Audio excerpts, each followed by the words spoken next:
Here we are, ladies and gentlemen. Welcome to the Leo Zagami Show with Leo and Christy.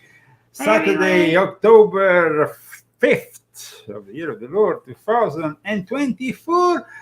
We saw Trump going back to Butler in this end times unusual kind of situation. It's really an important moment, and I followed the whole thing, and it actually finished a few minutes ago after a musical moment, because he kind of extended his final salute after he danced YMCA. He was very much in the dancing mode today, so it was a lot of dancing, and then he had this Italian-American singer delivering some great classics, and of course, God Bless America, Nessun Dorma amongst them. So it was a great final, and I must tell you guys, it was really packed with people. So we will be talking about that and much more, of course. And he made it through the whole thing without anybody trying to assassinate him. So. No, well, but he had a completely different kind of setup, a reinforced security protection. We will be discussing that too. Welcome to the Leo Zagami Show. Christy, who are the sponsors of today's show? We have David R. Kammer, Malgorizada Minza, and Bruce Kodish. Okay, thank you. Thank you. We need donations and sponsors because it's a new month and we have not a lot right now. So we're really grateful for the donations that we've received, but the bills are really high with this air conditioning. Today it was it's actually 115 in the shade right now in Palm Springs, and we have to keep it really cool in here, not just for us, but mostly for the computers. So right now it's really cold because we have old computers and our computers are acting up. And so if we don't get support, we're not going to have a computer. We're not going to have anything. So please, guys, just show us that you care. Absolutely. But also thank you to all those people who in the past week have bought this book, Volume 11, which is still on sale at $15.99. Thanks to you, because it was a great week. The more you buy it, and of course we can, at that point, if you buy it, keep the price low. Yeah. So I maintain my promise, and I will keep for another week this book at $15.99, Volume 11. Thank you guys for buying it. You guys are so great.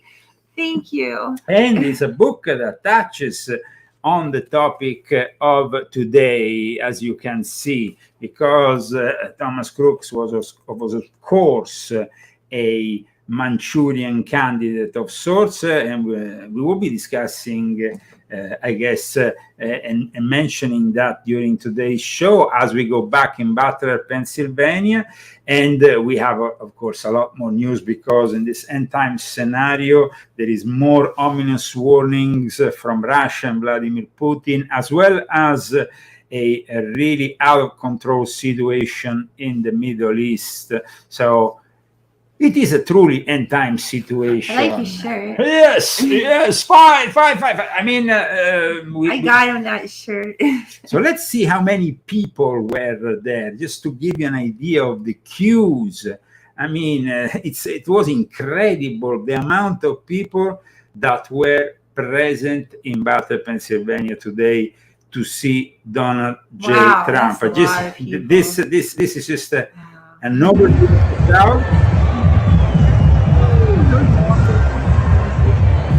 All great Americans, and this was a very special event.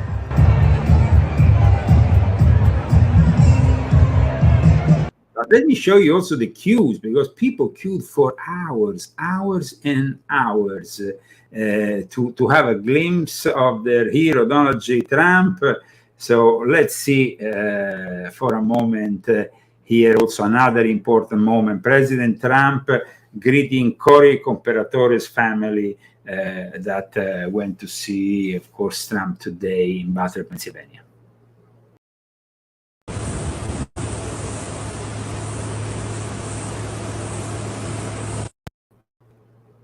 a great hero, a great American hero. L'imperatore was, of course, the victim that unfortunately lost his life while he was simply going to support his political hero.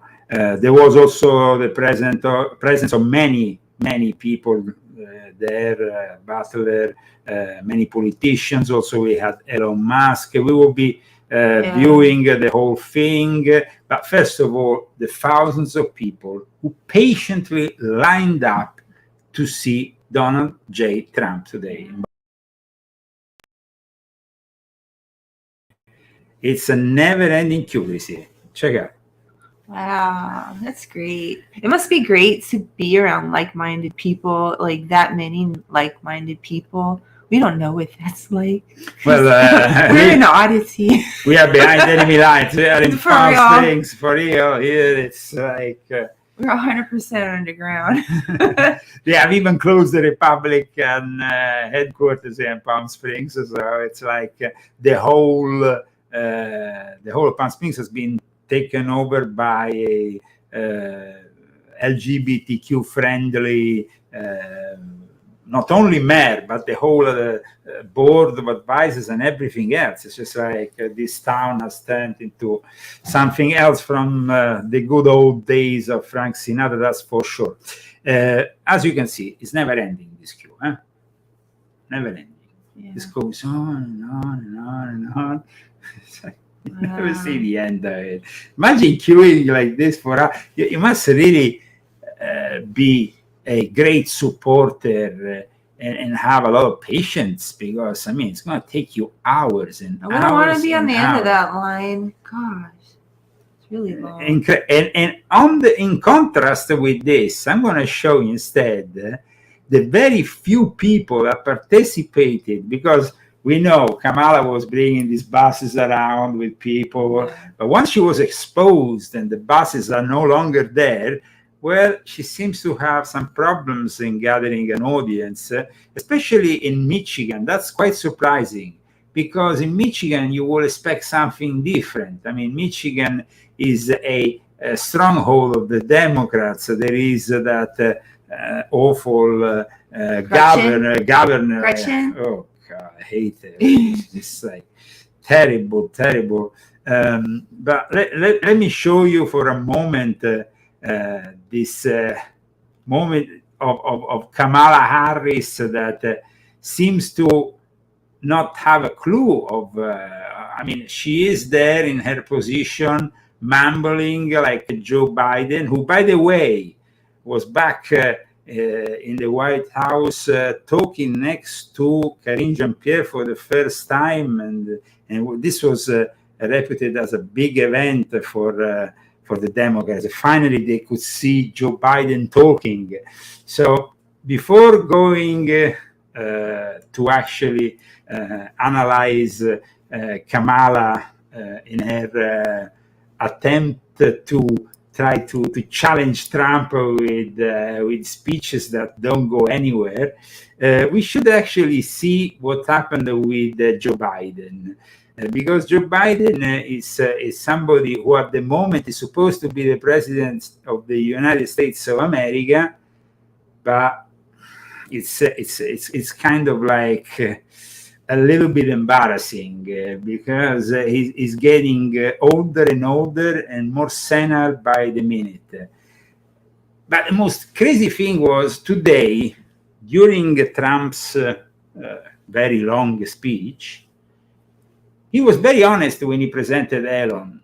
He said, listen, Elon, I didn't know what Starlink was. Now, you know, if you're a young person, you know Starlink is all these satellites that have been launched here in California. We saw them constantly going up into the heavens, well, around the Earth, because it created this grid of satellites.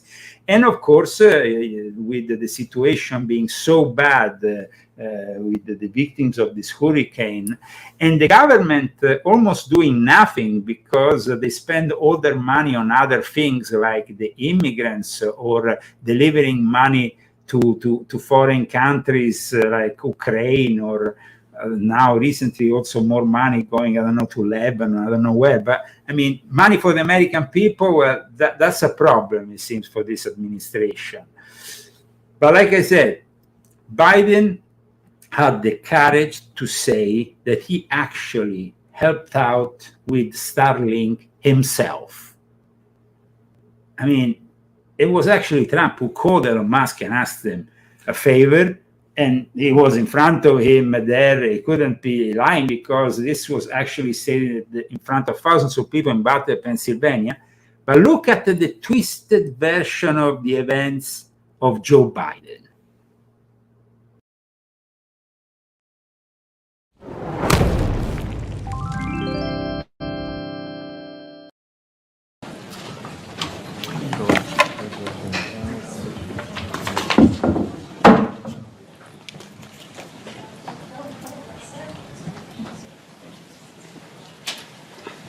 Hello.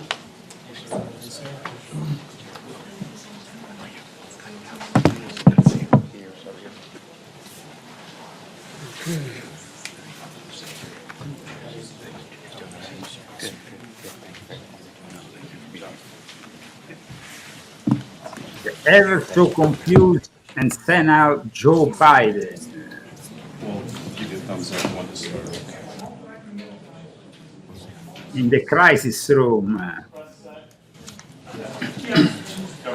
Hurricane Helen. Mr. President, thank you for being in North Carolina today.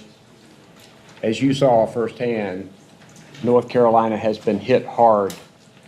Countless homes and businesses that are lost. An entire region of our state is still in a dangerous situation. You know, that's why even before the storm hit, I directed the entire federal government to use every possible resource to help communities across the nation, across the region get ready, all the costs.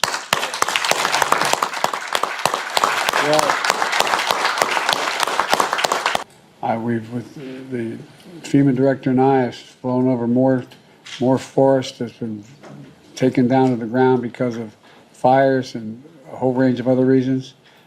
Watching homes, you can see homes that are removed from, I mean, that's, you look down, that's what you see as we flew over and circled in a helicopter. I've also directed the development of Starlink, deployment of Starlink satellites. 50 are in place right now, more are going to be put in place so people in places like Canton can call for help and reach the ones that loved ones who they're not sure with anybody other than that phone because there's no cell service. And they're literally knocking on doors. At this time, sir, I believe we'll transition to a deeper dive brief from our colleagues. We'll pause briefly at this time. Well, it's really, I mean, I repeat, if it wasn't for Trump calling Elon, asking him to actually provide the Starlink service, and Trump was very honest. I mean, he's a guy of a certain age. He doesn't really know all these things can be done with satellites and transmissions directly to Earth. I mean, Starlink has hundreds of satellites, a real grid around the planet Earth. So he's already been used in Ukraine and in other parts of the world in moments of crisis. He has opened up the internet where there was also censorship. But I mean, Trump said it. He was on the phone with Elon, and he actually said, "Elon, how did you do it? Because by the time I ended up the call, they were already calling me, telling me that you activate the service." So it was like he was doing it in real time. Now, I've been always fairly critical of Elon Musk, but if you are helping people in need, I'm always for it. But the fact that Joe Biden claims he had something to do with it when he had nothing to do with it, well, that is really something that kind of, I mean, come on. It's pretty like believable. I mean, it's like you believe it because he lies about everything. He lies about a lot of things. But Kamala probably lies more. So. Kamala, it might be his real reality because he's living in another reality, another dimension or something. So maybe. That might be his reality. I mean, but Kamala is really evil. Kamala is totally evil. Kamala is not only evil, but her husband also is evil, because this week we had this whole thing that came out with the husband who apparently has been accused of slapping a former girlfriend in 2012 while he was at the Cannes Film Festival.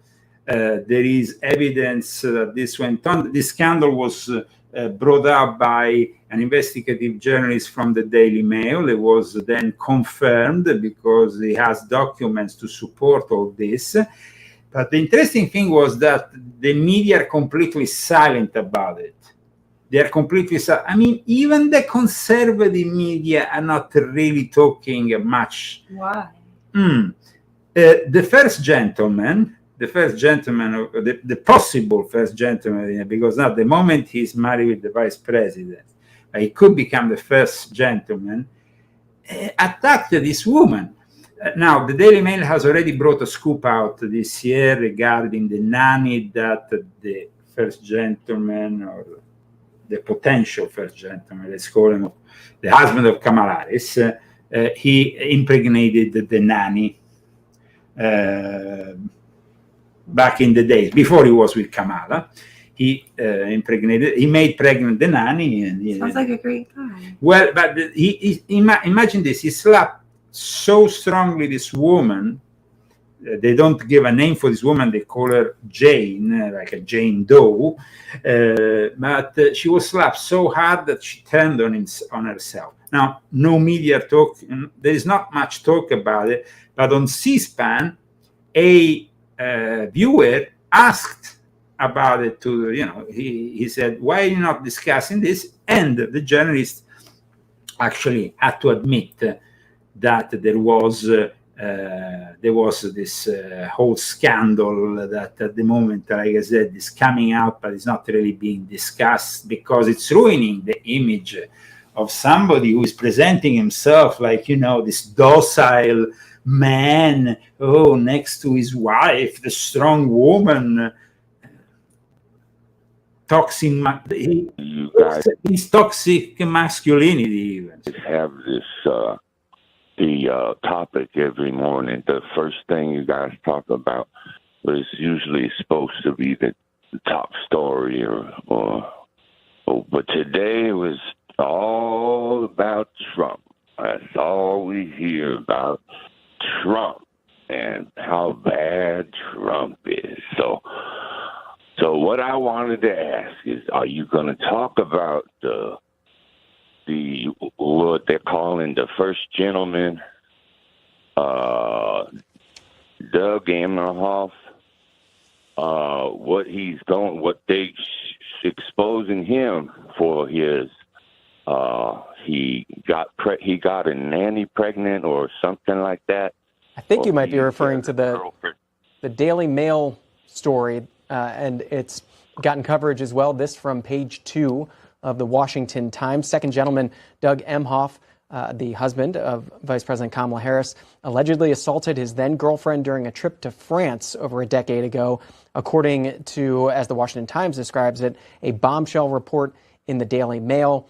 The ex-girlfriend, a New Jersey attorney whom the Daily Mail referred to as simply Jane, provided travel documents to prove that she and Emhoff spent time together at the location during the alleged incident. One of the sources told the Daily Mail that Jane recounted the alleged violence to her 4 years later when then-Senator Kamala Harris grilled Supreme Court Justice Brett Kavanaugh in a Senate confirmation hearing related to sexual assault accusations. The story there in the Washington Times, it was the Daily Mail with the original reporting. So this Daily Mail original reporting not really being in any way mentioned by the mainstream news and hardly mentioned by the conservative media. It's rather a big story because this Douglas Emhoff seems to be a pretty vile man who slapped his ex-girlfriend only because he was flirting with another man. We know that this Jane, after left immediately Douglas after this experience, because Good for her. He actually went back to him the day after and slapped him 2 times. Good for her. And then after that, would. he left him. She left him. So Yeah. we want to show you before we go into. We want to, of course, send the regards to our viewers who are in the areas which have been touched by this dramatic event, this hurricane that has really reached, if not even surpassed, what happened with Hurricane Katrina. I mean, we're talking about, at least at the moment, over 200 deaths. There might be more because we have also areas which are not reachable. So we want to send have somebody in regards. our chat that's from Asheville. So we send our love and our prayers for you, Annie, and everybody who's been affected by the terrible hurricane. I'm really sorry that it hit Asheville. It was such a surprise to hear, because usually it was the other side that got, when I was living there in North Carolina, Jacksonville got it. So I'm really sorry that you're going through that, and you're here, so you have you got God, and God will always give you support and give you what you need to go on. So well, a lot of problems are created at the moment, even on the ground by the Biden administration, for people who actually want to reach the areas. Buttigieg at one point has prohibited drones to fly over the disaster areas. He got a backlash for this hideous decision. But these people are really, you don't think this is weather wars, do you? Well, that is what Major Taylor Greene said. But immediately after she said it, because it's Major Taylor Greene, and she's kind of prone to follow conspiracy theories, she was immediately attacked. Now, it's not a remote possibility. The technology is actually there. These areas that are affected, coincidentally, are Republican. Oh, so I mean, it's I was wondering about that. But I mean, when you have this, how evil, if that's true. that would be really evil. Absolutely, that would be immensely evil. But it could also happen. Now we know that Kamala Harris, like I said earlier, was in Michigan, and she definitely didn't have the crowd of Donald J. Trump. Check out what kind of, really, if you compare the latest rally of Kamala Harris with what we have seen today in Butler, Pennsylvania, she shouldn't win. Absolutely.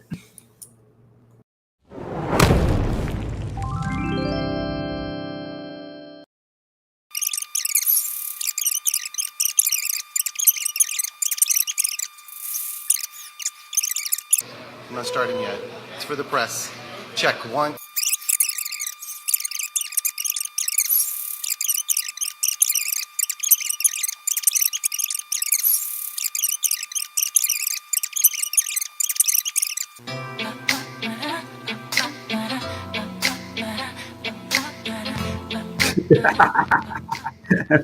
There's nobody. My honor to introduce the next president of the United States, Kamala Harris.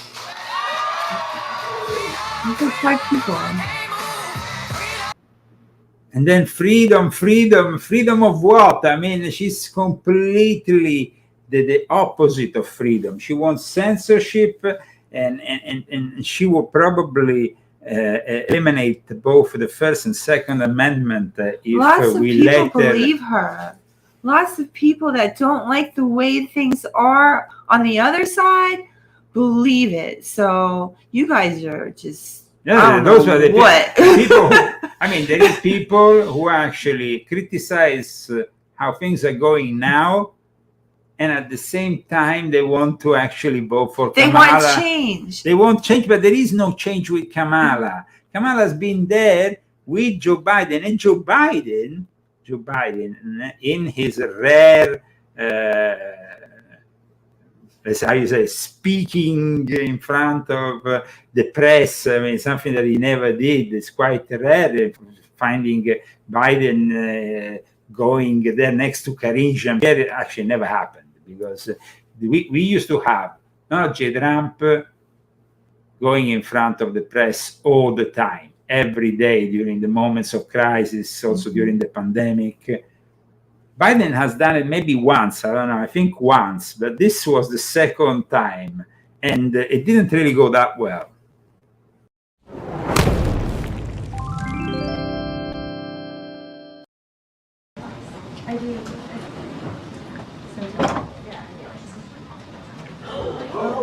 Hey, folks. My name's Joe Biden. Welcome, Mr. President. We've been waiting for you. Welcome to the swimming pool. Welcome to the swimming pool. I mean, there is people who have been drowning, who have been affected by this hurricane.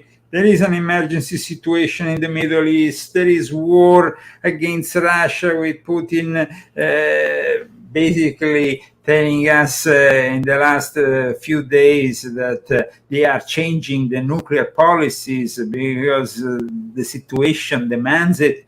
And he is even joking, like nothing is happening. It's just, here we have Biden. Like I said, Biden comes out for the first time in a long time, if ever. I never remember him taking questions from the press. Let's see how it goes. Although the strength of the American economy it's about the strength of the American economy. We put forward weren't going to work, make things worse. You know, we've told our American, we were told our American, we were told it wasn't going to be, we were told, and every month, in fact, that Vice President Harris and I have been in office, we've created jobs every single month.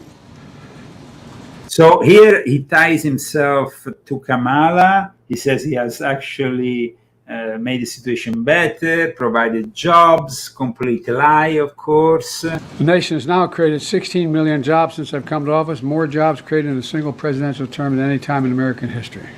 Simply because those were the jobs that unfortunately were lost during the initial phase of the pandemic, most of them. Keep getting prices down. It saved the taxpayers billions of dollars. Prices down. I mean, you go out, where are the prices down? I haven't seen anything. I They know. keep saying that Yeah, you the were saying economy that- is better, but I don't. I know, you were saying there was a parallel reality. He's definitely living in a parallel reality. Yeah. Some Totally. kind of But a lot of them are. I think they all are living in some satanic. Billions of dollars. Save the taxpayers billions of dollars. Saving the taxpayers billions of dollars. Whoa. And but we've got more work to do. We've got more work to do to deal with the things I've just mentioned. Got to lose. I gotta go, kid. I know. He's sorry. Now, I've got to go, honey. Is that a normal thing that the president should say to the head of the press office? I don't know, Marie. Yeah, I mean, I said I'd take a couple of questions.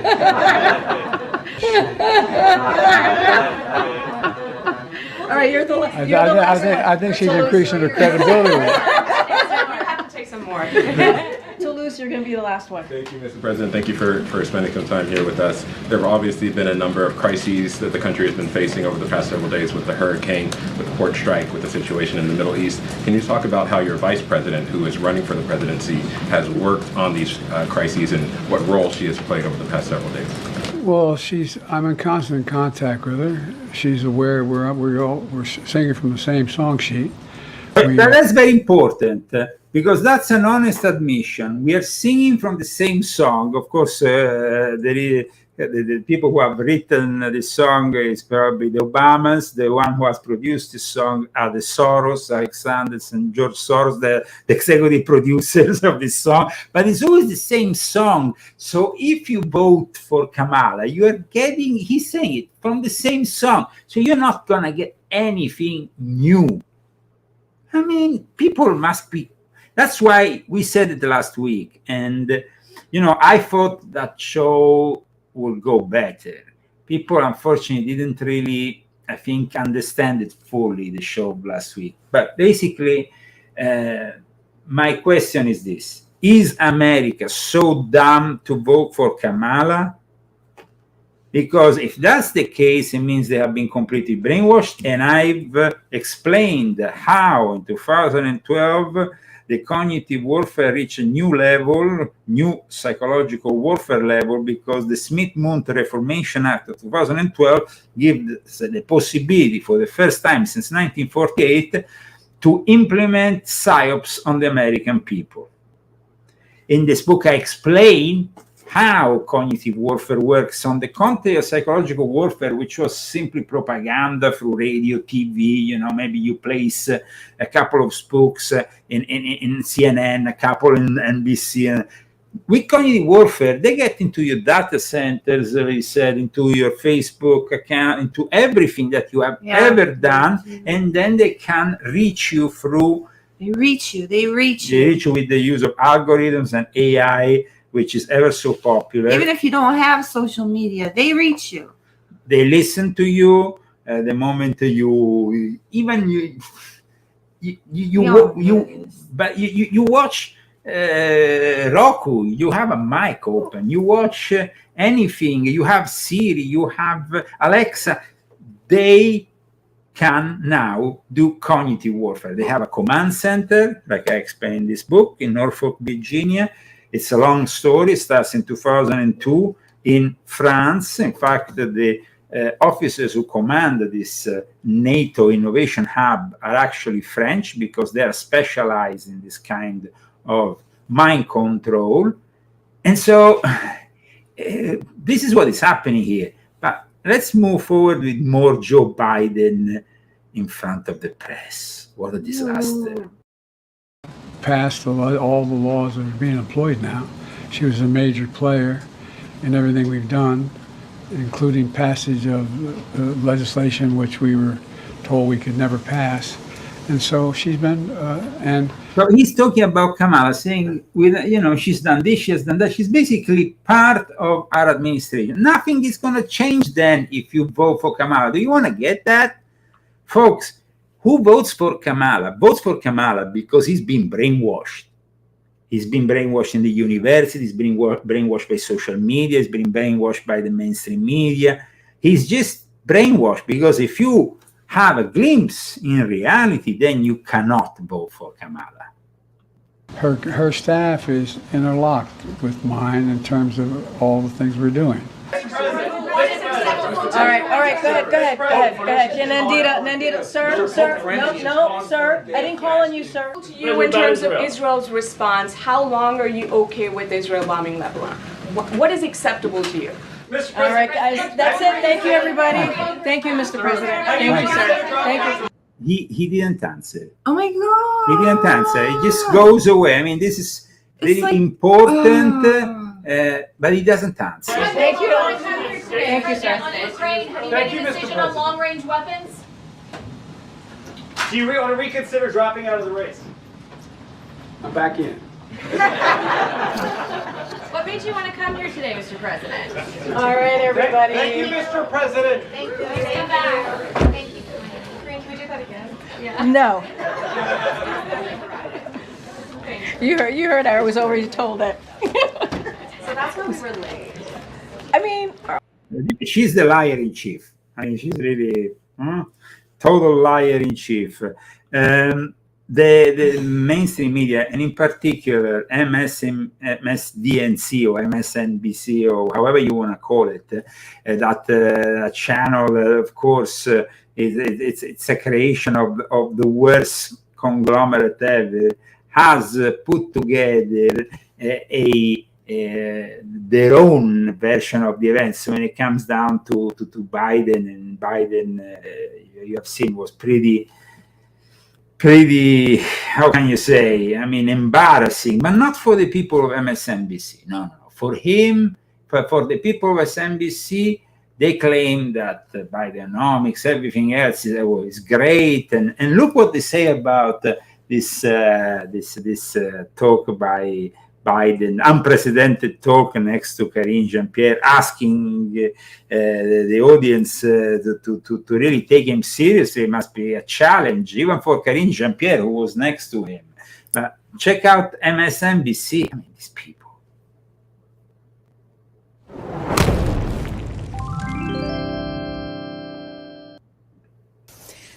I don't want to say this is Joe Biden unleashed, but this was Joe Biden unleashed.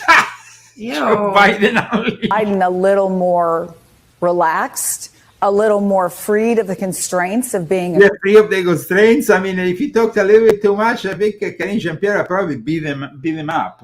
Candidate. Perhaps that's the better way to put it. Because as Leon Panetta had just pointed out, he said it like it was. Leon Panetta, what a CA stooge. He answered some tough questions pretty bluntly. Yes, and this is something I have noticed, and you put your finger on it, Chris. The president being president and not having to be a candidate for re-election is free. He is free to free of what? Free ice cream. say what he thinks. Children and torture and sniff them. Oh, sniff children. Sniff the children. Yeah, free to say what he thinks and how he feels about things. You know, speaking within the constraints of national security or not wanting to. Now, speaking within the constraints of national security, because he didn't really answer the question about Israel. So here we have the explanation by MSNBC why he didn't listen. Mess up any kind of negotiations that might not mess up any kind of, so he couldn't answer. Well, of course, might be happening behind the scenes that we don't know about and can't know about, and he won't tell us about. But this is the Joe Biden that I think a lot of people wanted to see when he was a candidate. But I think I can't remember the Joe Biden you want to see. Last time, Chris, President Biden went to the briefing room. Never. When the president, I mean, you've covered the White House. White House. When was the last time? He said never. Did he ever go to the briefing room before this? I don't think so. Maybe he never went. You know, when the president goes into the briefing room, it's something big. It's Trump used to go there all the time. All the rare. Well, thank you very much. Here we have Trump. And good afternoon. Thank you very much. It's another time, always Trump. And if you'd like, we'll take this is another time, okay, Trump. Questions, please. You take questions, no problem. Thank you very much. Another time. Trump was there every day, basically, during the pandemic at one point. And the fact that he was there. When Barack Obama walked in, you sat up a little straighter. I'll tell you that much. They're saying that Barack Obama was the one who went there. Wow. Ooh. I was there, and they've never seen this. This press corps covering Joe Biden has never seen him walk in unannounced to the press briefing room. What do you mean? Trump was doing it all the time. Liars. Make comments and take questions. They try to put the words in your head, so they'll say it and they'll try to tell you what you're thinking, but everybody's thinking something else. So. Although, as you well know, that American flag, if I remember. The American flag was there when Trump was there. Guys, don't make things up. The American flag wasn't there. The American flag has always been present in the briefing room. Always. Remember right. It's never there. It only appears. It was there. When the president is coming out. So that should have been a clue to the folks in the briefing room that the president was going to come in. Good afternoon, everyone. It's always there. Good afternoon. I'm going to be really quick here. All right. Good afternoon, everyone. That's what I was saying. Hi, everybody. Not just through his press secretary, Karine Jean-Pierre, but to Karine Jean-Pierre is a typical. I mean, she's like. I think she put Biden under a spell. We know that Jill Biden takes control of the situation these days, and she's in charge. But Karine Jean-Pierre, I think, has put some kind of voodoo spell on her because she is typical Haitian, Karine Jean-Pierre. I mean, I'm sure that. Is that where she's from? With a name like Karine Jean-Pierre. Well, you don't know. She could be from. I think Karine Jean-Pierre is from Haiti. I mean, let's make a lie. Let's make a fact check in lifetime. Right. Karine Jean-Pierre. Okay, Karine Maybe she's from Jean-Pierre. Louisiana. Haiti. Well, but originally from Haiti. She's from Queens. No. Tell me, she's from daughter of Haitian immigrants. Oh my God, you were right. You're always right. I hate that. You're always right. I'm sorry. Guys, Karine Jean-Pierre is keep your dogs and your cats away from Karine Jean-Pierre. Well, there was some Queens, New York in there. I don't like Queens because my cousin lives there. What she is? Daughter of Haitian immigrants. She's typical voodoo rays shine on Karine Jean-Pierre. You always on time. I could call myself. Laugh. Himself, just I think is a signal by how good the White House feels, and in particular, how good the president feels about this.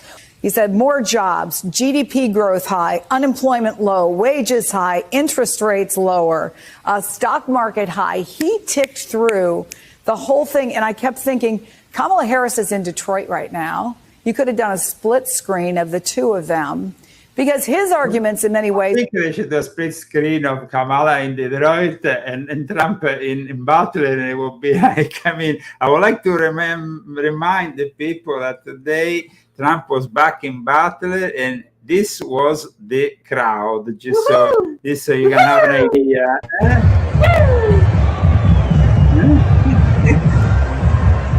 Kamala, you can only dream of getting a crowd like that. Right, are her arguments. Mm-hmm. Yes, he believes he's been a better president than maybe he's gotten credit for, but that the economic numbers are everything to Kamala Harris. It wasn't.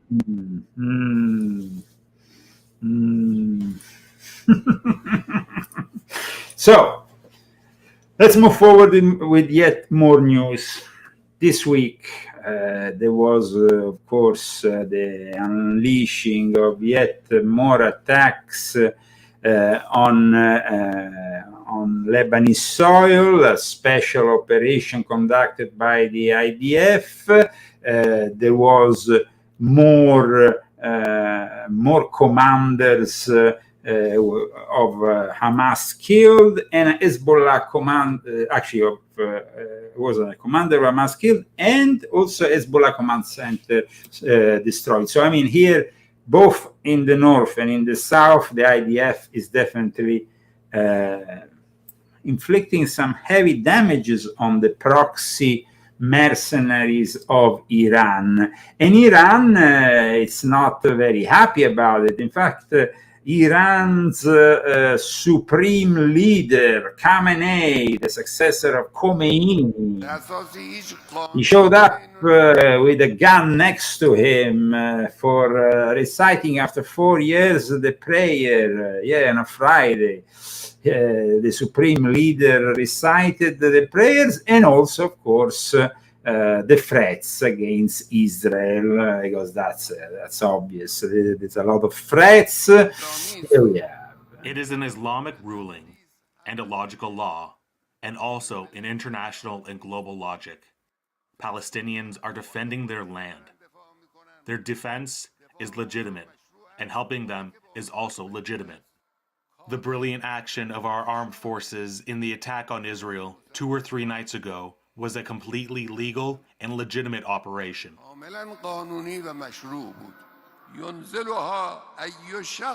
This reality shows us that any strike on this regime by any person or movement is a service to the entire region, if not all of humanity. Oh, what a peaceful individual. What a religion of peace. Now, if you want to understand all the dynamics behind this gentleman and what he's doing, Volume 10 of my confession, guys. This book is important. This book is so important because it's the first book about Islamic Freemasonry and the secret societies behind the eternal conflict. I found it, I don't like that masonry stuff and all that. It's pretty boring to me. But I found that book fascinating from front to back. So as soon as I read it, and then that one about the American part, I didn't like that part.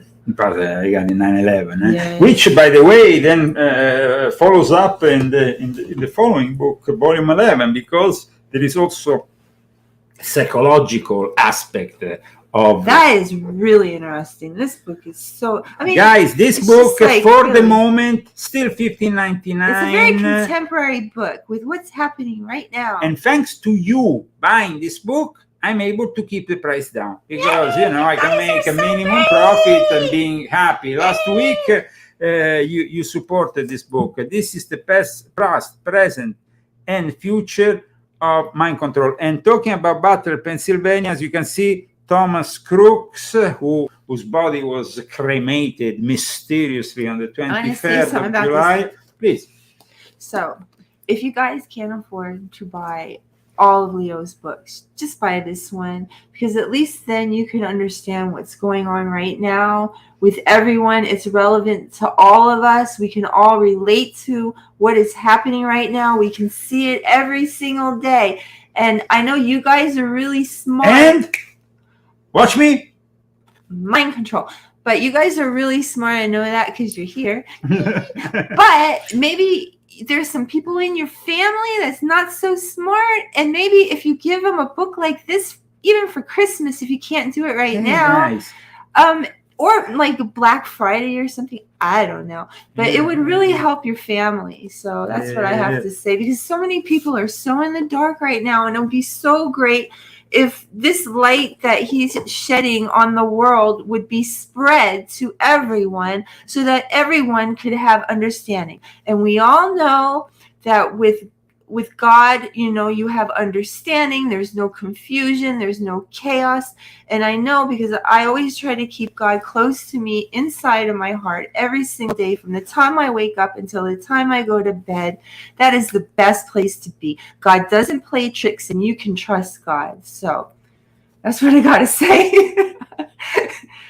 Now, guys, we're approaching part 2 of this show, which will include material which we can't broadcast in part 1 because of the limitation of the censorship that still is prevailing on Facebook and YouTube.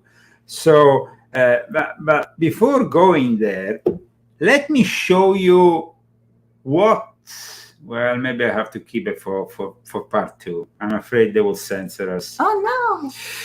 Yes, I'm afraid they will censor us. But in the meantime, in part 1, I can show you Julian Assange, who made his first statement in front of the European Parliament since his release from prison.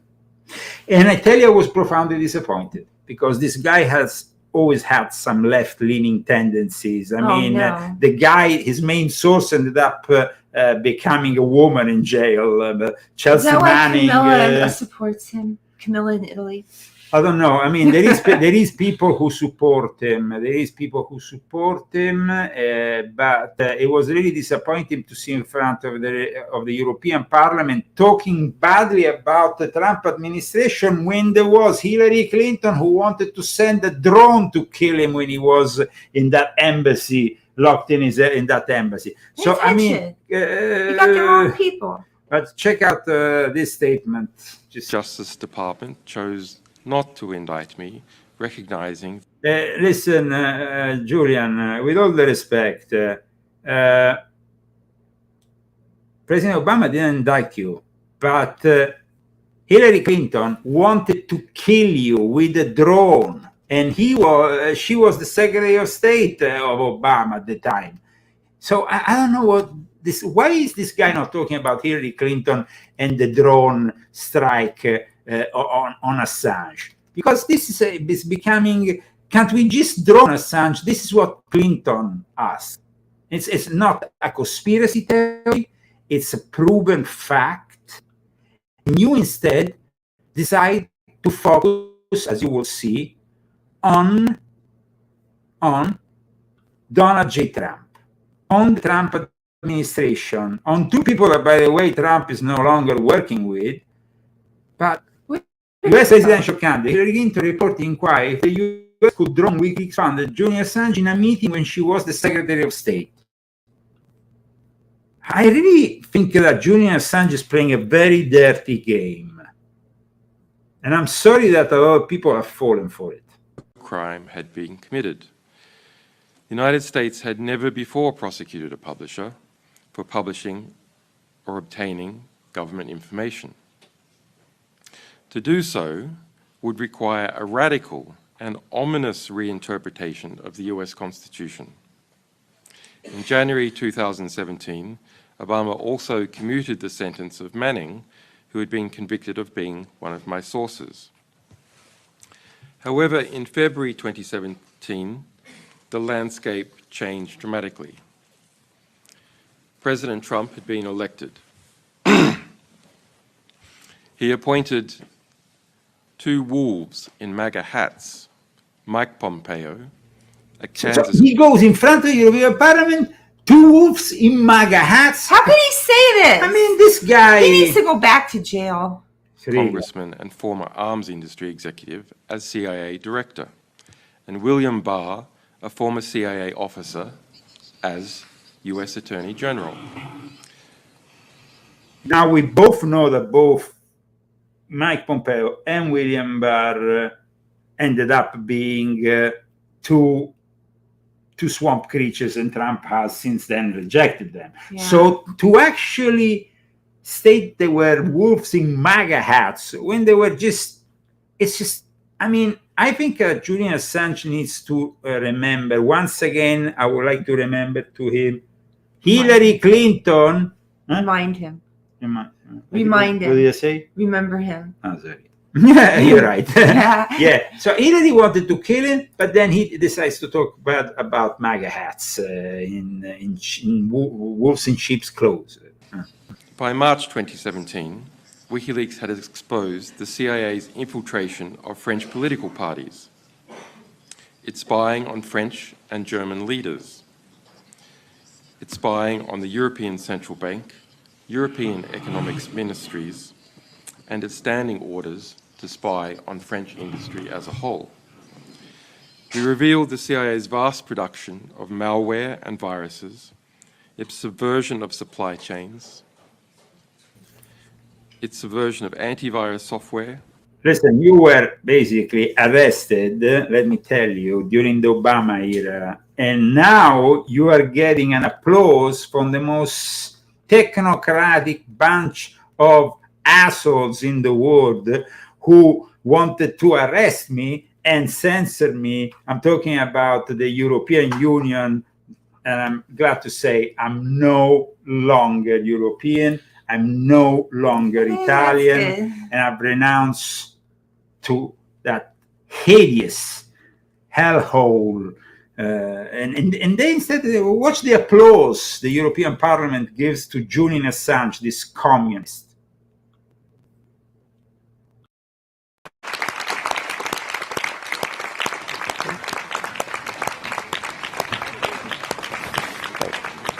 Thank you. Find excuses about torture in jail or mind control, because at this point somebody could actually say that Julian Assange has been mind controlled. But this guy was actually in a sect linked to MK Ultra in the 70s and to MK Ultra techniques.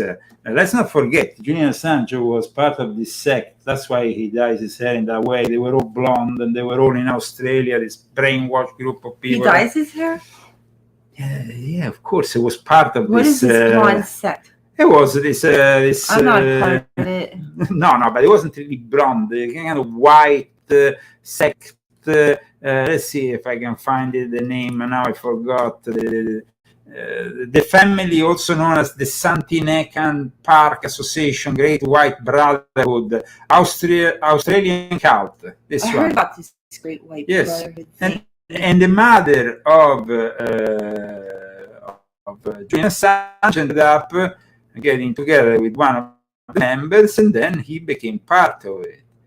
So, and this cult that imprisoning and brainwashing children in the 70s and 80s probably damaged very much the mind of a young Julian Assange. But we can't justify him. He has made a choice, and his choice is to side with the enemy. Let's never forget that. He had to even admit during this conference that he can't really say everything, because he made a deal with the Americans in order to be released. So he's not really free to tell you everything. That's really messed up when they take your name and you can't use it. Well, that's happening with Alex Jones instead. What a pity. We're going to be discussing next week what is happening with Alex Jones, because, of course, as you know, in the last few hours now, he has brought up the fact they want to even take control of his name. Now, this will not be the first time this happens within the conspiracy world. Jordan Maxwell, the late Jordan Maxwell. Yeah, we knew him. Well, he knew him. I didn't know him. Who was a friend of, and one of the people that I like to remember in volume 7 of my Confessions, which is a very important book if you want to know more about the occult side of the Great Reset of Klaus Schwab, which is manifesting, guys. It's definitely manifesting in front of our eyes. Well, Jordan Max at one point ended up losing his name. He couldn't use his name. He had, unfortunately, been sued for his involvement with these people who were having this website promoting sovereignty and all that, and issuing fake car licenses and stuff like that. In the end, he lost, and he lost his name. So this is not the first. I mean, this with Alex Jones, what's happening with Alex Jones, and the possibility that he will lose his own name, aside from InfoWars that he might already lose from the 18th of October. Now, we are still broadcasting on Band.of video, and we ask you to follow us next week, because, of course, we're going to be talking maybe for the last time on Band.of video. But it's important, guys. It's very important to understand. They like to take people's names when those names mean something. And Jordan Maxwell's name was an important name. I mean, he was a precursor to all of us, me, Alex Jones, David Icke. So I think it's very important that next week you follow us, because we will have a few things to tell you about what's happening behind the scenes. And in the meantime, we pass to part 2, so then we can show you the latest scandal in the Vatican. Guys, we have a video, but I can't show it to you on YouTube and Facebook. No, I can't show it to you on YouTube. So please, guys, tune in for part 2 of this show now on X and Rumble. Thank you again for supporting us. The sponsors today, Christy? Bruce Kodish and David R. Kemmerer and Malgorzata Minta. Thank you very much, guys. Thank you very much. And everybody who bought the book, thank you very much. Absolutely. And here we go with Vincenzo Viceversa Media Goal. That's the guy who also does all our book covers, and they're really extraordinary, all of them. But he's also an artist who does some great music, and the visuals are from our friend Albert from Telepandemia. We see you for part 2 on X and Rumble. In that time, our world has taken so many steps in the wrong direction.